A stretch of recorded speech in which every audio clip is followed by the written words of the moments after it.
ছাত্র সমাজের শামসুজ্জামান দুদু, গণতন্ত্রের বিরুদ্ধে যারা ষড়যন্ত্র করবে তাদের রেহাই দেওয়া হবে না। কক্সবাজারে উড্ডয়নের সময় উড়োজাহাজের সঙ্গে কুকুরের ধাক্কা। জানাবো জাতীয় সরকার গঠনে কেন রাজি হয়নি বিএনপি, এবং সর্বশেষ জানাবো দেশের প্রতি আস্থা ও ভালোবাসার দৃষ্টান্ত স্থাপন করেছে জামায়াত আমির। শুনছিলেন সংবাদ শিরোনাম, এবারে বিস্তারিত। কক্সবাজারে উড্ডয়নের সময় উড়োজাহাজের সঙ্গে কুকুরের ধাক্কা। সন্ধ্যার আলো অন্ধকারে ছুটে চলা উড়োজাহাজের গন্তব্য ঢাকা। সিটবেল্ট বাঁধা যাত্রীদের মনে তখন শুধু বাড়ি ফেরার আনন্দ। হঠাৎই ঝটকা, রানওয়ের মাঝখানে ছুটে আসা একটি কুকুরের সঙ্গে ধাক্কা। মুহূর্তে স্তব্ধ হয়ে যায় চারপাশ, থেমে যায় উড়োজাহাজের গতি। যাত্রীরা আতঙ্কিত হয়ে পড়েন। এতে ফ্লাইটটির যাত্রা প্রায় 1 ঘন্টা পিছিয়ে যায়। উড়োজাহাজটিতে মোট 72 জন যাত্রী ছিলেন। বিমানবন্দরটি সূত্র জানায়, ধাক্কায় কুকুরটি মারা যায়। ফায়ার সার্ভিস ও পরিচ্ছন্নতা কর্মীরা দ্রুত রানওয়ে পরিষ্কার করেন। এরপর পাইলট ও গ্রাউন্ড ক্রু উড়োজাহাজের যান্ত্রিক পরীক্ষা নিরীক্ষা করেন। কোনো ত্রুটি না পাওয়ায় রাত 8টার দিকে ফ্লাইটটি নিরাপদে ঢাকার উদ্দেশ্যে উড্ডয়ন করে। কক্সবাজার বিমানবন্দরের ভারপ্রাপ্ত পরিচালক গোলাম মর্তুজা জানান, ফ্লাইটের ধাক্কায় কুকুরটি মারা গেছে, তবে যাত্রীরা নিরাপদ ছিলেন এবং উড়োজাহাজটি 1 ঘন্টা দেরিতে ঢাকায় অবতরণ করেছে। তিনি আরও বলেন, দিনের বেলায় কুকুরের উপদ্রব কম থাকলেও সন্ধ্যার পর রানওয়ে এলাকায় কুকুরের বিচরণ বেড়ে যায়। আলো কম থাকায় ঝুঁকি আরও বাড়ে। বর্তমানে 189 জন আনসার সদস্য বিমানবন্দরের নিরাপত্তার দায়িত্বে থাকলেও এ ধরনের ঘটনা পুরোপুরি ঠেকানো যাচ্ছে না। জাতীয় সরকার গঠনে কেন রাজি হয়নি বিএনপি। জাতীয় সরকার গঠন নিয়ে বৈষম্য বিরোধী ছাত্র আন্দোলনের উত্তরসূরি দল জাতীয় নাগরিক পার্টির আহ্বায়ক নাহিদ ইসলাম এবং বিএনপি মহাসচিব মির্জা ফখরুল ইসলাম আলমগীর পাল্টাপাল্টি বক্তব্যের পর রাজনৈতিক অঙ্গনে ফের তীব্র বিতর্কের সৃষ্টি হয়েছে। একদিকে বিএনপি দাবি করছে তারা বৈষম্য বিরোধী ছাত্র আন্দোলন বা ছাত্রদের কাছ থেকে জাতীয় সরকারের কোনো প্রস্তাব পায়নি। অন্যদিকে এনসিপির পক্ষ থেকে বলা হচ্ছে, প্রস্তাব ছিল, আলোচনা হয়েছিল এবং তা প্রত্যাখ্যান হয়েছিল বিএনপির সর্বোচ্চ নীতি নির্ধারণী পর্যায় থেকে। সত্যি কি বিএনপিকে জাতীয় সরকারের অন্তর্ভুক্ত প্রস্তাব দেওয়া হচ্ছে? জাতীয় সরকার গঠনের প্রশ্নে বিএনপির এমন আপাত অনাগ্রহের পেছনে কারণই বা কী ছিল? সম্প্রতি বিএনপি মহাসচিব মির্জা ফখরুল ইসলাম আলমগীর একটি সাক্ষাৎকারে দাবি করেন, জাতীয় সরকারের কোনো প্রস্তাব ছাত্রদের পক্ষ থেকে তাদের দেওয়া হয়নি, তারা অন্য মাধ্যমে প্রস্তাব পেয়েছিল। এই বক্তব্যের বিরোধিতা করে এনসিপির আহ্বায়ক নাহিদ ইসলাম সামাজিক যোগাযোগ মাধ্যমে লেখেন, 5ই আগস্ট রাতের প্রেস ব্রিফিংয়ে জাতীয় সরকার গঠনের ইচ্ছা প্রকাশ করার পর তারা ভার্চুয়ালি বিএনপির ভারপ্রাপ্ত চেয়ারম্যান তারেক রহমানের সঙ্গে বৈঠক করেন, যেখানে বৈষম্য বিরোধী ছাত্র আন্দোলনের পক্ষ থেকে জাতীয় সরকার ও নতুন সংবিধানের প্রস্তাবও দেওয়া হয়েছিল।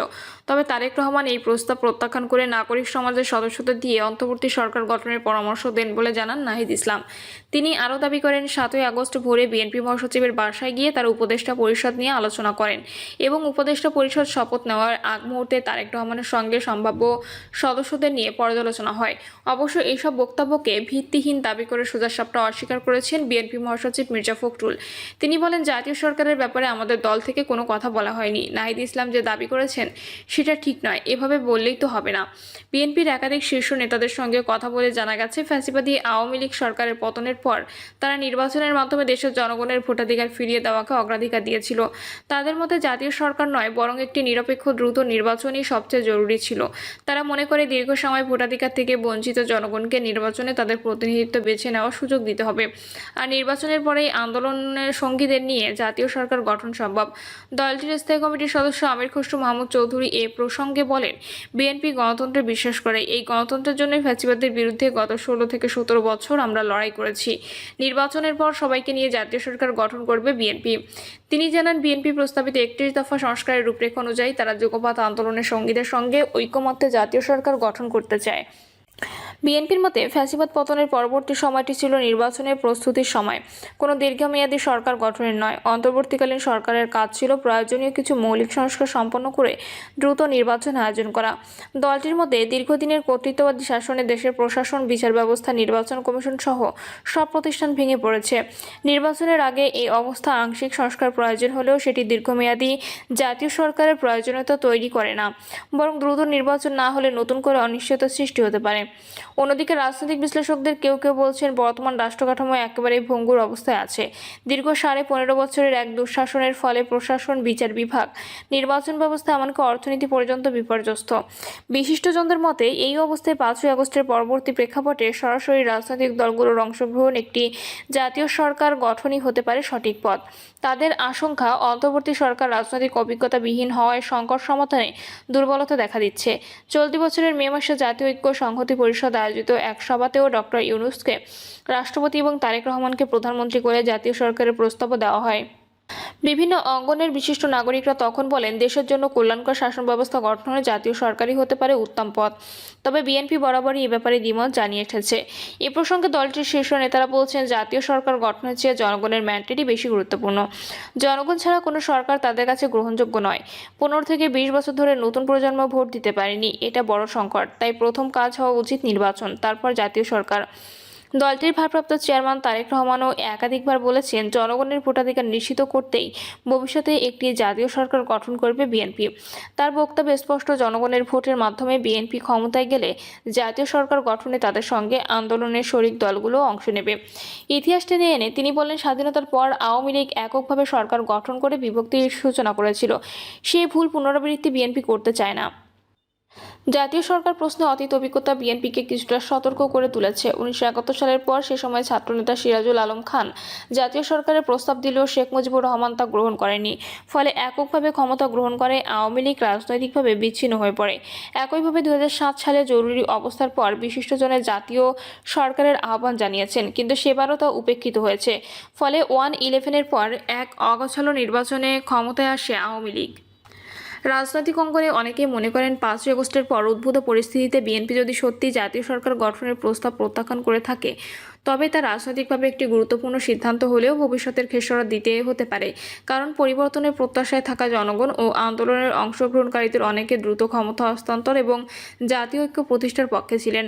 ঢাকা বিশ্ববিদ্যালয়ের রাষ্ট্রবিজ্ঞান বিভাগের অধ্যাপক ডক্টর দিল রওশন জিনাত আলাল নাজনীন মনে করেন, দেশের সংকট নিরসনে একটা সুষ্ঠু নির্বাচন দেওয়াই এখন সরকারের সবচেয়ে গুরুত্বপূর্ণ কাজ। সেখানে যদি ব্যর্থতা আসে, গণ অভ্যুত্থান পরবর্তী প্রত্যাশা মুখ থুবড়ে পড়বে। সব মিলিয়ে জাতীয় সরকার ইস্যুতে বিএনপির অবস্থান মূলত নির্বাচনের আগে নয়, নির্বাচনের পর। তারা মনে করে, জনগণের ভোট ছাড়া কোনো সরকার গ্রহণযোগ্য নয়। আন্দোলনের মাধ্যমে সরকারের পতনের পরও গণতন্ত্রের পথে ফেরার প্রধান সেতু হতে হবে নির্বাচন। এই বিশ্বাসেই তারা জাতীয় সরকারে রাজি হয়নি। অন্যদিকে দেশের বর্তমান রাজনৈতিক পরিস্থিতি পুনরায় উত্তপ্ত হয়ে উঠেছে। আইনশৃঙ্খলা পরিস্থিতি, অর্থনীতি এবং গণতান্ত্রিক চর্চার প্রশ্নে বহু প্রশ্ন উঠছে সরকারের সক্ষমতা নিয়ে। অনেকেই বলছেন, সরকার ব্যর্থ হলে বা যদি পরিস্থিতি আরও জটিল হয়, তবে ভবিষ্যতে জাতীয় সরকার আবারও আলোচনায় আসতে পারে। রাজনৈতিক সংশ্লিষ্টরা মনে করছেন, জাতীয় সরকার গঠন হোক বা নির্বাচন, উভয়ের পেছনে রয়েছে দেশের মানুষকে এক নতুন রাজনৈতিক অধ্যায়ে পৌঁছে দেওয়ার চেষ্টা। কার পথ সফল হবে তা সময়ই বলে দেবে। তবে ইতিহাস সাক্ষ্য দেয়, সংলাপ, ঐক্যমত্য, জনগণের ম্যান্ডেট ছাড়া দীর্ঘস্থায়ী রাজনৈতিক সমাধান সম্ভব নয়। প্রিয় দর্শক, এই ছিল এখনকার সর্বশেষ সংবাদ। আপডেট সব সংবাদ পেতে চ্যানেলটি সাবস্ক্রাইব করে বেল আইকনটি ক্লিক করে রাখুন।